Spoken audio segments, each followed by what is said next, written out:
Natural hair colour కోసం చూస్తున్నారా? అయితే Anoos henna and black expert వాడండి. నమస్తే రమగారు. నమస్తే జయ.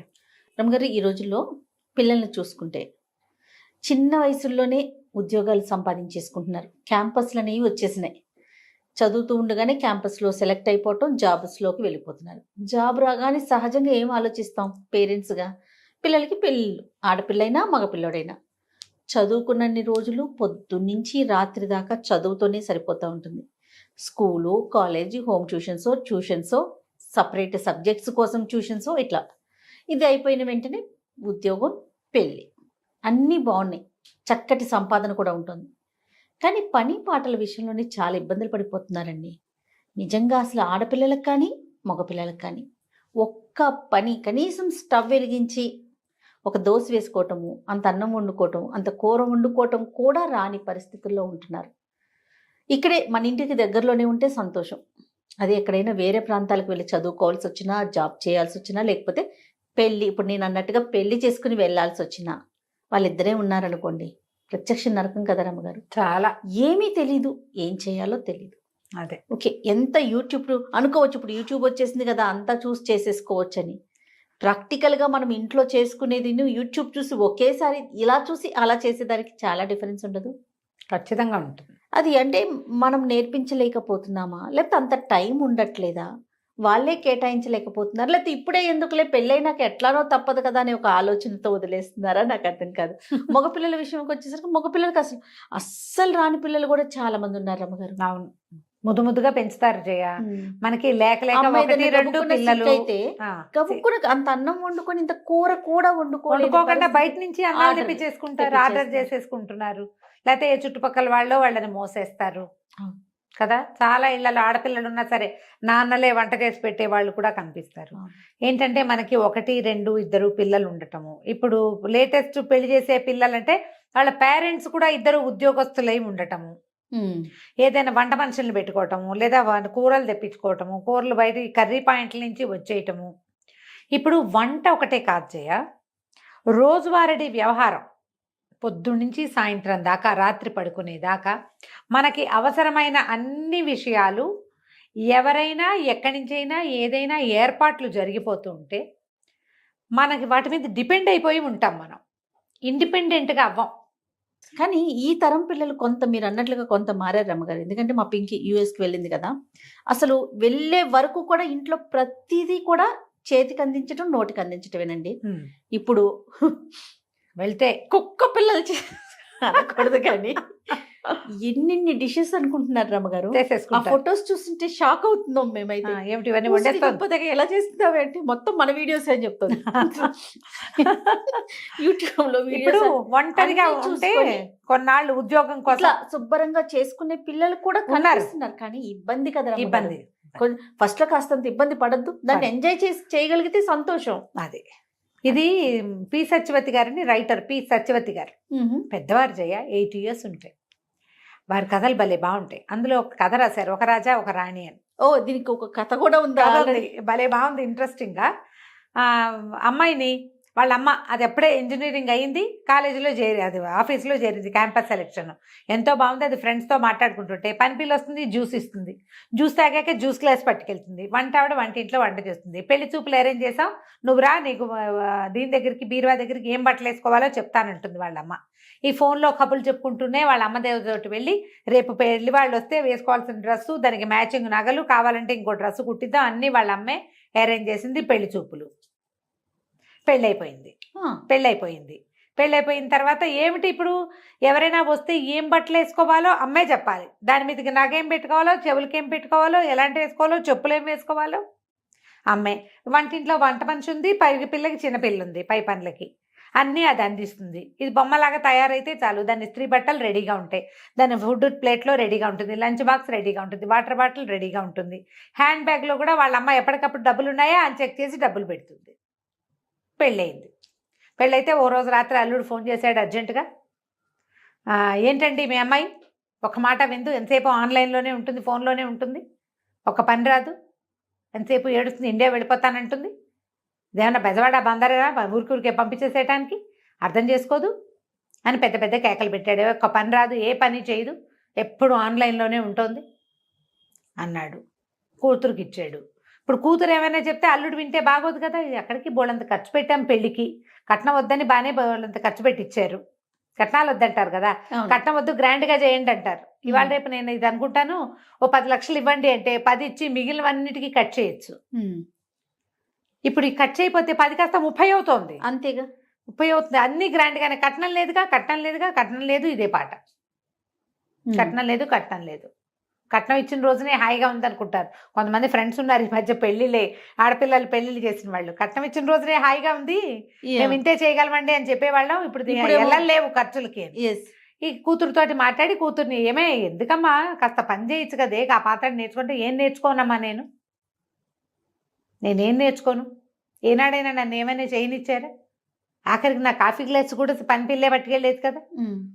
నాతో మీరు అడ్జస్ట్ అయ్యారు, ఇప్పుడు నేను ఎట్లా అడ్జస్ట్ అవ్వను ఇతనితోటి?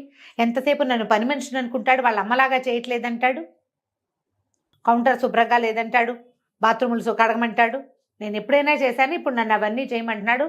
నా వల్ల కాదు, బయటికి వెళ్ళడానికి వీలు లేదు, ఉద్యోగం లేదు, 6 నెలలు డిపెండెంట్ వీసా మీద ఉంటారు. శుభ్రంగా అక్కడే ఉంటే నేను ఇదయ్యేవాదని, టీమ్ లీడర్ అయిపోయేదాన్ని. ఉద్యోగం లేదు, డ్రైవింగ్ లైసెన్స్ లేదు, పబ్లిక్ ట్రాన్స్పోర్ట్ లేదు, జైల్లాగా ఉంది నాకు ఇల్లు. పని పని పని పని అంటాడు. ఎంతసేపు ఫ్రెండ్స్ని పిలుస్తాడు భోజనానికి, వాళ్ళంతకి వెళ్ళి తిన్నాం కదా మనము వండాలంటాడు. నా వల్ల అవన్నీ కావట్లేదని లబో దిబోమని పెళ్ళాడు. ఆవిడకి గుర్తొచ్చింది, తను ఉద్యోగం చేసే రోజున కూతురు పుడితే వాళ్ళ అమ్మ, ఇంత చంటి పిల్లతో నువ్వేం చేస్తావు, నీ దారి నువ్వు జాబుకు పో, పిల్లని నేను పెంచుతాలే అని చంటి పిల్లని 6 నెలలు ఉండి ఆ పిల్లని తీసుకుపోయింది వాళ్ళమ్మ. 10 ఏళ్ళు ఆవిడ పెంచింది. తర్వాత 13 ఏళ్ళు ఈవిడ దగ్గర ఉంది. అమ్మకు ఫోన్ చేసి, నువ్వే చేసావు, దానికి ఒక్క పని రాదు అని పోటాడు. వాళ్ళమ్మని, అవునే నాకు ఉద్యోగం సద్యోగం లేదు, చదువుకోలేదు, నువ్వు చదువుకున్నావు, ఉద్యోగం చేస్తున్నావు, నిన్ను ఉద్యోగం చేసుకొని ఇవ్వాలని నీ వెసులుబాటు కోసం నీ పిల్లని నేను పెంచాను. 10 ఏళ్ళు చిన్నపిల్ల నా దగ్గర ఉన్నప్పుడు నీ దగ్గరకు వచ్చాక పెద్దదైంది, నువ్వు అలాగే మెయింటైన్ చేసావు. ఇంట్లో వంట మనిషి ఉంది, పై పనులకి పని పిల్ల ఉంది, కొన్ని మిగిలిన పై పనులన్నీ నువ్వు పిల్లకి నచ్చ చెప్పుకోమంటే ఈవిడ పోయి వియ్యపురాలకి ఫోన్ చేసింది. వియ్యపురాలతో మాట్లాడితే, వియ్యపురాలు, ఏరా ఏమిట్రా, కాస్త ఆలోచించు, కొంచెం హెల్ప్ చేయండి. ఏం హెల్ప్ చేయాలమ్మా, ఇవన్నీ చేయలేకే కదా నేను పెళ్లి చేసుకుందంటాడు కొడుకు. అనేసరికల్, మరి పని చేయాలంటే నువ్వు చదువుకున్న పిల్లని ఎందుకు కావాలనుకున్నావురా అంటే, ఏమో నాకేం తెలుసు, అన్నీ మంచివి, కాలేజీ ఇంటర్మీడియట్ కాలేజీ మంచిది మీరే సెలెక్ట్ చేశారు, డిగ్రీ ఇంజనీరింగ్ కాలేజీ మంచిది, ఇదే మంచిది అన్నారు, 4 క్యాంపస్లు వస్తే ఇదే మంచిదని ఓ క్యాంపస్కి పంపారు, 6 డజన్ కాలేజీల్లో సీట్ వస్తే ఈ కాలేజీయే మంచిదన్నారు, ఈ సంబంధం మంచిదని నువ్వు చెప్పావు, నేను చేసుకున్నా అంతే. నాకు కావాల్సినవన్నీ మీరు అవన్నీ సరిగ్గా చేసినప్పుడు ఇది కూడా సరిగ్గా చేసి ఉండాలిగా మీరు అనేసాడు. ఈ పిల్ల ఏడ్చుకుంటూ వాళ్ళ ఫ్రెండ్కి ఎవరికో ఫోన్ చేసింది. నేనేం చేయను, నాకు అర్థం కావట్లేదు, ఇది ఒక జైల్లాగా ఉంది, ఎంతసేపు పని అంటాడు, హెల్ప్ చేయమంటే ఇవన్నీ చేయకుండా ఉండడానికే నేను పెళ్లి చేసుకున్నానని చెప్తున్నాడు, సిగ్గు లేకుండా. పెళ్లి చేసుకుంటే పెళ్ళాన్ని చేసేస్తుందని మొన్న కీర్తి చెప్తోంది కదా, వాళ్ళ చుట్టాల అబ్బాయి ఇండియన్ అమ్మాయిని పెళ్లి చేసుకుంటే వాళ్ళైతే అన్ని పిలవగానే అన్ని చేసి పెడతారు. అమెరికన్ అమ్మాయిని చేసుకుంటే అదేం పని చేయదు, ఇండియా నుంచి తెచ్చుకుంటాను. ఇండియా నుంచి ఆడవాళ్ళు ఏంటంటే, మా అమ్మ చేసినట్టే ఎందుకు చేయమంటాడు, మా అమ్మ వర్కింగ్, ఆవిడన్నీ చేసేది, నువ్వెందుకు చేయమని అడుగుతారు. అవునవును, ఇక్కడ కౌన్సిలింగ్ దొరుకుతాయి, థెరపీలు దొరుకుతాయి, వాటికి వెళ్ళండి, మీ ఇద్దరు కూర్చుని మాట్లాడుకుని కొంచెం సార్ట్ అవుట్ చేసుకోండి అని ఫ్రెండ్ సలహా చెప్పింది. మన ఇళ్లలో ఇలాగే ఉంటుంది. ఈ పిల్ల చెప్పింది, మా అమ్మ ఎక్కడైనా బిజీగా ఉన్నా, మా వంట ఆవిడ రాపోయినా, నేను మా నాన్న హాయిగా బయటకు వెళ్ళి తినేసి సినిమాలకు వెళ్ళి ఎంజాయ్ చేసేవాళ్ళం, వంట మనిషి రాకపోతే బయటకు తినచ్చని ఒక ఆసరా ఉండేది. ఇప్పుడు ఇక్కడ ఏంటి, అన్ని మనుషులు నేనే, అంతేగా, వంట మనిషి, పని మనిషి, ఇంకో మనిషి, క్లీనింగ్ మనిషి. కొంతకాలం గడిచింది, వీళ్ళు ఎలాగో అడ్జస్ట్ అయ్యారు. వీళ్ళకో పిల్ల పుట్టింది. వసుంధర్ గారు కూతురు దగ్గరికి తల్లి వచ్చి పురుడు పోసింది, పిల్లని నేను తీసుకెళ్తాను అని చెప్పింది. చెప్పేసరికి ఇంకో యువరాణిని తయారు చేయండి అన్నాడు అల్లుడు. వాళ్ళ అల్లుడు తండ్రి ఏమో, పంపించరా, వాళ్ళే కాదు మేము కూడా ఉన్నాం కదా, మేము పంచుకుంటానులే, ఆవిడ ఒకదాని మీద పడేయకుండా పిల్లని 4 రోజులట్టు తిప్పి కొంచెం పెద్దదయ్యాక మీకు ఇస్తాము అంటే, ఈ అమ్మాయి ఏం చెప్పిందంటే, వద్దమ్మా, నువ్వు అడ్జస్ట్మెంట్ నేర్చుకోమన్నావు, నేను నేర్చుకున్నా, ఇప్పుడు కూడా ఈ అడ్జస్ట్మెంట్ నేనే చేసుకుంటా, మాతో పాటే ఉంటే అడ్జస్ట్ అవటం మా పిల్లకి అలవాటు అవుతుంది, మీ దగ్గర ఉంటే అవ్వదు, నేను నా పిల్లని నీకు ఇవ్వనని చెప్పేసి. ఈ కొత్త డైలాగులకి తల్లి ఆశ్చర్యపోయింది. ఎందుకంటే జీవితంలో ఒక్కసారి కనుక మనం ముందుకెళ్తే మనకి తెలుస్తుంది. ఎస్, పెద్దవాళ్ళు ఏం చేస్తామంటే మనము పిల్లలకి చక్కగా ఉండటం, మేనర్స్ గీనర్స్ నేర్పిస్తాం కదా. నీట్గా డ్రెస్ చేసుకోవడం, బాగా కూర్చోవడం, కాళ్ళ దగ్గర పెట్టుకో, ఇలాంటివి చెప్తాం కదా. అవునండి. లైన్గా పని చేయటము, అడ్జస్ట్మెంట్ ఉండటము, లొంగి ఉండటము మనం ప్రాక్టీస్ చెయ్యం, ఇవ్వం మనం. వివాహం అనగానే లొంగి ఉండటం, ఆడ మగ ఇద్దరు కూడా ఎక్కడో చోట దిగటం, ఆగటం, తగ్గటం, లొంగి పని చేయటం, ఈ ప్రాక్టీస్ కావాల్సిందే. ఓకే. దీనికి మొదట నో చెప్పటం నేర్చుకోండి. ఇది వరకు చెప్పాం మనం ఈ మాట. పిల్లలకి నో చెప్పాలి. వాళ్ళ చేతుల్లోంచి గ్లాసులు ప్లేట్లు తీసుకునే పనులు చేయబోకండి. తిన్న ప్లేటు ఎక్కడ పెట్టాలో అక్కడ పెట్టి తీరాలి. ఆ అమ్మాయి ఐఏఎస్ చదువుతున్నా సరే, ఎంబీబీఎస్లు ఐఏఎస్లైనా దీనికి ఇది కాదు. ఎవరైనా సరే ఎక్కడ కూర్చొని తినాలో అక్కడ తినాలి. ఆ తిన్న తర్వాత ఆ ప్లేట్ని ఏం చేయాలో అది చేసి తీరాలి. మీరు అలా చేస్తే కనుక మీ పిల్లలు చాలా హాయిగా ఉంటారు. సత్యవతి గారు ఆ కథ చదివాక నేను వారికి ఫోన్ చేసి మరీ ఈ కథ చెప్తానండి అని అడిగాను. చిన్న కథే, 4-5 పేజీలది. ఎంత 2 పెద్ద పెద్ద జీవితాల గాథలు అవి. అంతే కదా. ఎంతమంది ఇట్లా సఫర్ అవుతారో జయ. అవునండి. పెళ్ళాం వచ్చి మా అమ్మలాగా అన్నీ చూస్తుంది. ఎలా చూస్తుంది? నీతో పాటే ఎల్కేజీ నుంచి అన్ని పోటీ పరీక్షలు రాసిన పిల్ల మీ అమ్మ ఎలా అయిపోతుందో చెప్పు. ఎట్లా అయిపోతుంది?